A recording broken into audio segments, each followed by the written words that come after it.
হিন্দু ধর্মে মা মনসাকে সর্পদেবী জ্ঞানে পূজা করা হয়।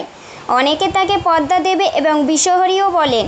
সাধ সদাগরের হাতে পূজা নেওয়ার পর প্রতি ঘরে ঘরে পূজিত হয়ে আসছে। আর বেহুলা লক্ষিন্দরের কাহিনী অনেকে জানেন। আর সেই মা মনসার 5 দিনব্যাপী বাৎসরিক পূজা অনুষ্ঠিত হচ্ছে সুতির মানিকপুর গোপালপুর গ্রামে। আজ তার শেষ দিন। এই গ্রামে 120 বছর ধরে হয়ে আসছে মা মনসার আরাধনা। দেখুন কি বলছেন কমিটির সদস্যগণ। সর্বপ্রথমে আমি মা মনসাকে প্রণাম জানাচ্ছি।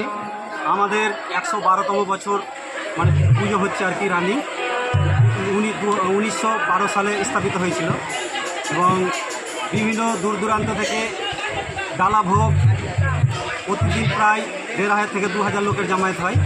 আজকে তার মানে শেষ দিন অর্থাৎ নবমী পুজো এবং এই পুজো উপলক্ষে আমরা একটা প্রতি বছরই এরকমই মেলার জাঁকজমকপূর্ণভাবে আয়োজন করি।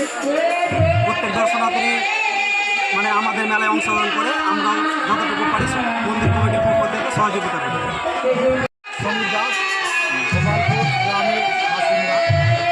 এই মনসা মন্দির আমার জন্মের বহুত আগে থেকে পুরানো মন্দির এবং খুব জাগ্রত। মন্দিরের যে মাতা ছিল তার মুখে শোনা কথা, যে মানে প্রতিষ্ঠাতা ছিল। প্রতিষ্ঠাতা মানে একদিন নিজে এই মূর্তিটা তৈরি করেছিল। মূর্তি তৈরি করতে করতে সে নিজে গ্রামের কয়েকজনকে মিলে মনসা গানের আয়োজন করেছিল এবং এইভাবে ধীরে ধীরে বছরের পর বছর মানে মনসা মন্দিরটা জাগ্রত হতে থাকে।